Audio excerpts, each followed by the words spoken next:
Yang saya lihat itu ndak ada uang, yang ada itu demit itu kan. Nah, dimasuk ke keraton laut itu kan, wah bagus sekali kan. Ya sama saja saya mau buat tumbal di situ ya. Akhirnya kan mati semua itu. Wih, satu rumah. Di satu rumah mati semua itu.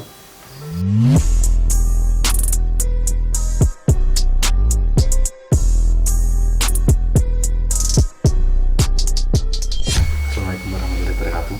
Nah, ini masih bersama Pak Isnanto, sang praktisi. Nah,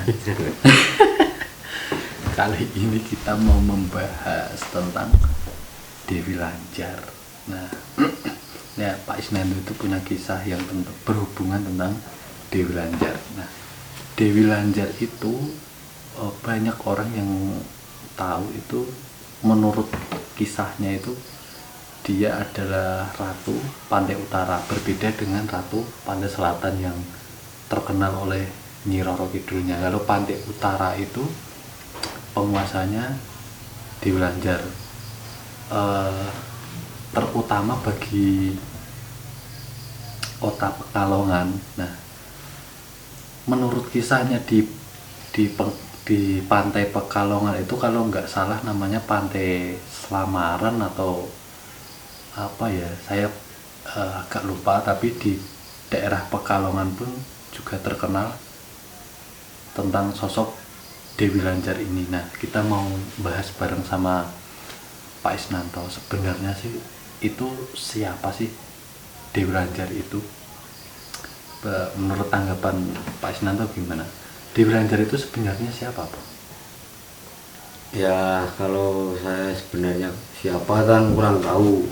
Itu yang asli itu namanya kan Ibu Hajah Siti Khotijah. Itu kan sudah naik haji. Nah, menurut kisahnya ya begitu. Jin yang sudah naik haji. Kalau dia dipanggil Dewi Lanjar itu kan marah dia itu. Karena kan tidak bisa punya anak itu kan. Nggak bisa punya anak. Nah, kan Lanjar, majer kalau Kalau sepengetahuan Pak Isnanto itu mengenal sosok Dewi Lanjar itu gimana ceritanya? itu kalau wujud itu 3 meter tingginya itu. Tingginya 3 meter. 3 meter, cantiknya nggak ketulungan itu cantiknya itu. Bener-bener cantik itu orang itu. Mungkin di sekitar sini tidak ada yang Secantik itu. secantik itu. Tapi Pak Isnanto itu bertemu dengan sosok Dewi Lanjar itu di mana? Itu waktu itu dulu saya di Salatiga itu kan. Nah, di Salatiga itu ada yang ritual minta uang kan itu. Oh, berarti ritual minta uang kepada Ibu Hajah Siti Khotijah itu, Dewi yang Lanjar itu. Dewi Lanjar itu berarti dia melakukan sebuah ritual pesugihan. Ya, pesugihan di Pekalongan. Pekalongan. Di sana saya tidak tahu ritualnya gimana kan. Katanya dia itu mau ditransfer uang dari sana ke Salatiga. Oh, berarti si pelaku pesugihan ini sudah ke Pekalongan. Nah, ritual di sana 3 hari puasa nganyep soalnya gitu. Makan buah-buahan yang Gantung. bergantung itu, yang gantung.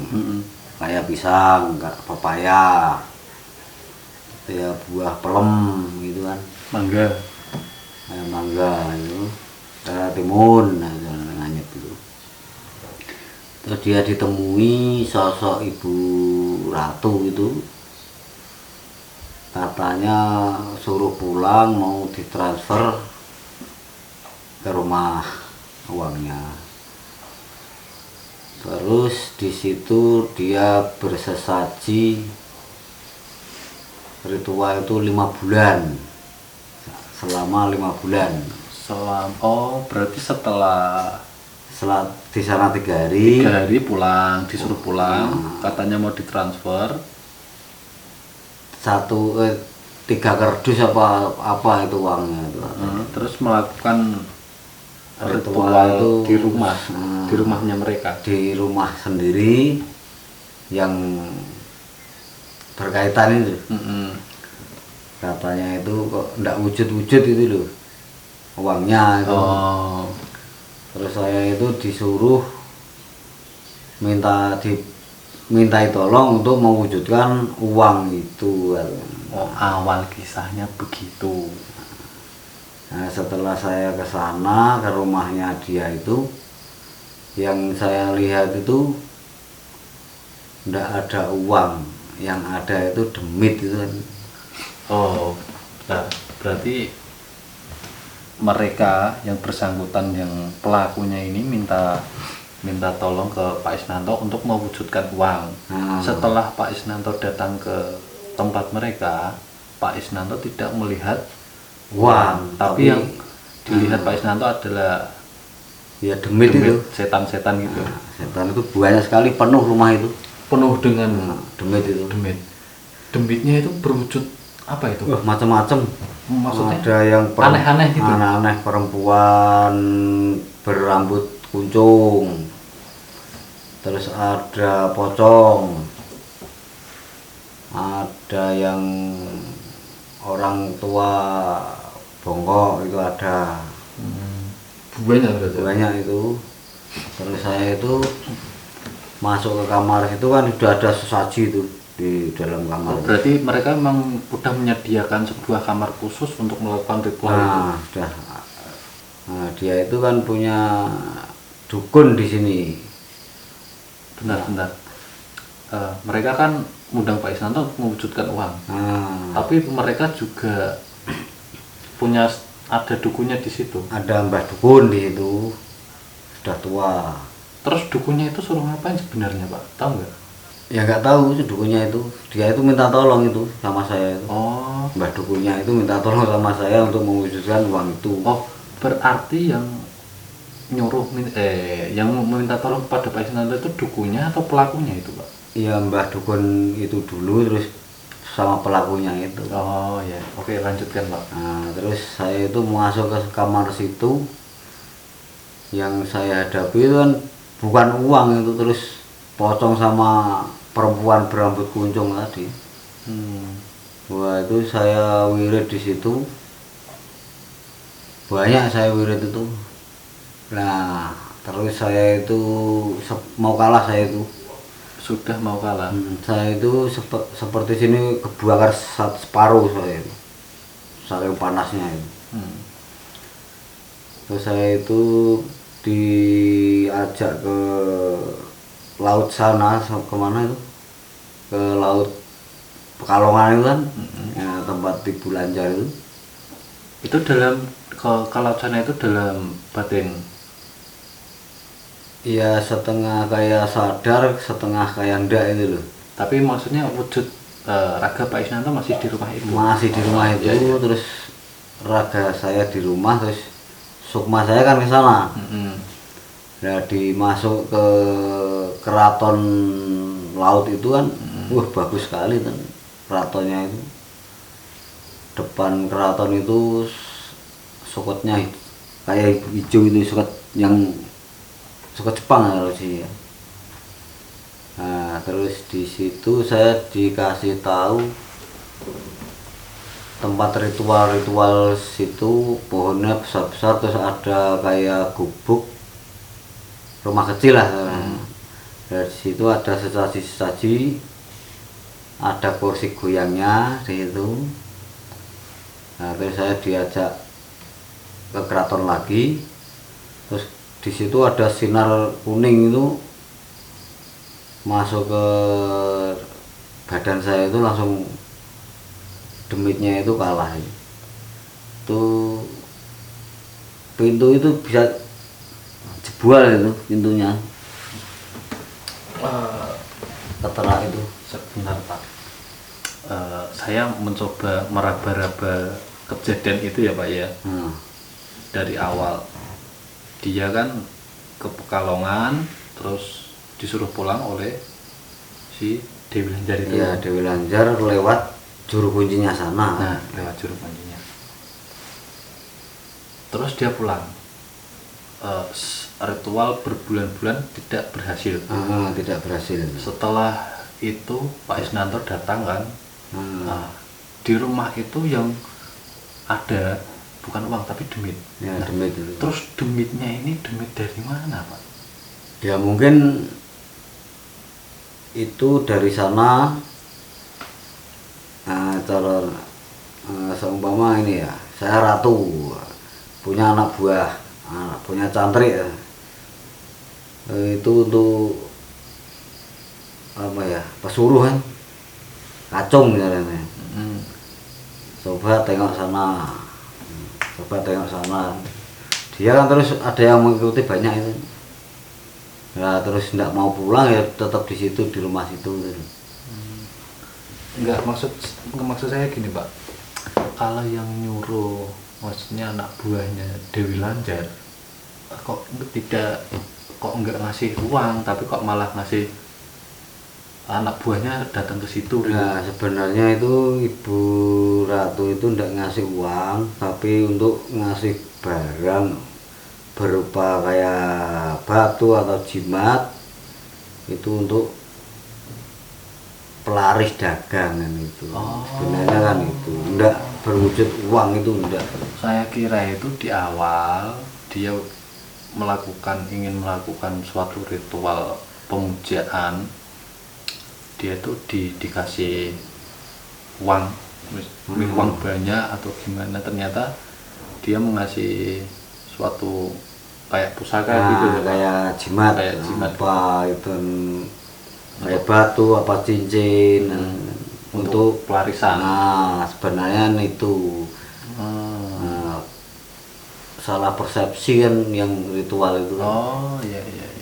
Oke, lanjutkan, Pak. Nah terus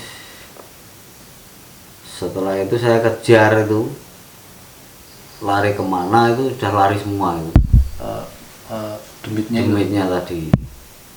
Nah, saya kira yang Mbah dukunya tadi mau bantu, ternyata tidur dulu. Oh, malah tidur. Saya tanya, Mbah lari kemana tadi? Wah enggak tahu ya Dik. Mbahnya ngapain aja di sini? Wah ketiduran saya tuh. Ya sama saja saya mau buat tumbal di situ ya. Oh, malah dukunnya malah intinya mau ya tidur itu. Enggak, maksud saya itu dukunnya malah mau apa ya istilahnya, pasrah bawaan. Harap makake gitu. Harap makake Pak Isnanto gitu. Iya, sebenarnya apa ya istilah Indonesianya? Makake ya. Nah, soalnya menjerumuskan. Nah, mati kamu kan. Nah, ternyata dia tidur itu, Mbah Slamet. Terus gimana, Pak, kelanjutan ceritanya itu, Pak? Ya terus saya dengar itu, saya pulang, mau saya obrak-abrik sebenarnya itu. Nah terus kamar Mbah Dukunya kan tidak boleh. Ini intinya mau diusir semua gitu. Ini yang duitnya tidak ada, tapi demitnya banyak. Saya mau dibunuh di sini ya. Terus saya gini, kalau sama dukunya itu, saya obrak-abriknya aja Mbah. Ya ndak usah Mas, nanti saya telateni aja, saya telateni. Ya terserah kalau Mbahnya mau meneruskan. Berarti Mbahnya itu sebenarnya juga nggak tahu pastinya. Nggak bisa apa-apa sebenarnya itu orang itu. Dapat apa gitu loh, Pak? Ya mungkin minta uang sama yang punya rumah itu. Oh. Dapatnya itu. Iya. Akhirnya kan mati semua itu. Wih. Satu rumah. Di satu rumah mati semua itu. Berarti mereka itu melakukan sebuah kesepakatan satu rumah itu, Pak? Ya mungkin. Kalau cerita tentang merekanya Pak Isnanto nggak begitu paham ya? nggak betul paham, tapi kan nyatanya kan gagal kan mati semua itu. Malah mati semua. Mati semua itu. Itu ada berapa orang? 3 orang. Sama dukunya itu? Yang anaknya kecelakaan patah kaki sama tangan. Wah, sekarang kehidupannya ngeri itu anak-anaknya itu. Berarti itu ceritanya Dari ulah orang tuanya. Dari ulah mereka orang tuanya. Berarti itu adalah sebuah cerita Nyata itu. bukan, maksud saya itu adalah cerita sebuah pesugihan yang gagal, Nah, tapi malah berujung maut kan. mau berujung petaka, Banyak yang mati itu orang-orang yang gagal. nggak dapat uang mati aja kan.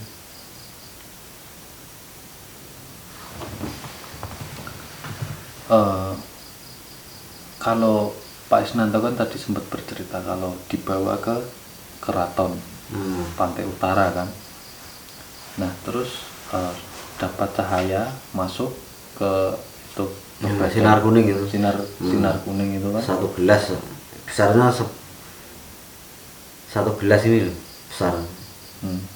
Setelah dimasuki oleh cahaya itu ada suatu perbedaan nggak sih Pak yang dirasakan? Perbedaannya kayak badan ini kayak besar itu loh. Oh, lebih bertenaga gitu. Bertenaga. Yang kayak kebakar tadi kan hilang semua. Oh, dibuat untuk Nah, terus netral itu. ngusir gitu tadi. Terus dia itu mental itu yang perempuan berambut kuncung sama pocong itu kan Mental itu Mental. secara tiba-tiba setelah dimasuki cahaya atau Pak Isnanto? ya setelah masuk cahaya ke saya terus itu mental Oh, mental langsung nabrak ini loh, Pak, pintu ini jebol pintunya itu. Saya kira Mbah dukunya mau masuk gitu kan. Ternyata malah Ternyata dia itu yang lari demitnya itu. setelah kejadian itu rumah itu bersih Pak, atau masih Masih itu. Oh, masih banyak juga. Masih banyak sampai Berarti sekarang yang- itu masih. berarti yang mental itu cuma 2 itu tadi. Dia 2 itu. Tapi yang mungkin yang balik lagi bisa ini setelah saya pulang itu. Kan mau saya berabe nggak boleh itu sama dukunya itu. Mau saya usir enggak, biar enggak ada lagi itu. Ya, nyatanya kan beberapa hari kan yang punya rumah meninggal semua. Oh, tapi sempat ngobrol nggak sih Pak sama si pelakunya ini? Waktu Ya Pak setelah Isnanto. saya dikasih tahu oleh sana itu yang di pantai utara ya. Nah, terus saya itu kan sudah selesai kan ritualnya. Saya ngobrol langsung ke yang bersangkutan. Terus dia tuh cerita persis yang saya alami yang tadi di kamar itu kan. Dia berpuasa 3 hari di sana, di rumah kecil, ada pohon besar-besar. Terus puasanya nganyep, makan buah-buahan itu selama 3 hari. Terus baru ditemui sama ibu Hajah itu. Nah, terus suruh pulang, terus katanya mau ditransfer. Ya kayak lewat ATM itu. Tapi yang bilang katanya mau ditransfer itu kan Ibu Hajah itu. nggak juru kuncinya. Enggak, Oh, langsung. langsung itu. Kata yang bersangkutan itu langsung. Tapi Udah saya, kamu udah selesai, kamu pulang. Nanti saya transfer ke tempat kamu ke rumah gitu kan. Ya dia itu tanggapannya kan uang ditransfer itu. Dia nggak tahu sebenarnya apa yang mau ditransfer. Yang nggak tahu yang ditransfer itu apa kan nggak tahu. Nah, pemikiran dia itu kan uang kan itu. Ternyata dia ibu aja itu bilang cuma alat untuk buat dagang. Ya ndak wujud itu nggak barangnya. nggak wujud. Apa mungkin yang dikasih Pak Isnanto itu tadi barangnya? Ya enggak tahu lah, mungkin yang berupa sinar kuning itu kan. Penglaris dari Dewi Lanjar itu juga termasuk kategori yang musyrik atau gimana Pak? Ya musyrik lah Mas. Nah, iya Pak. Nah, Dia kan sama aja memperbantukan iya, jin itu. itu kan kodam jin. Kalau kodam dari ayat-ayat Al-Quran itu kan mungkin suci, pakai wirid kan. Ya kalau doa pakai doa, kalau kejawen itu kan sun manta aji kan ya itu kan. Nah wong Jawa kan sun manta aji, Sun mata kaji kuja dan goyang. Artinya apa penglarisan. Mas Indure? Bahaya itu.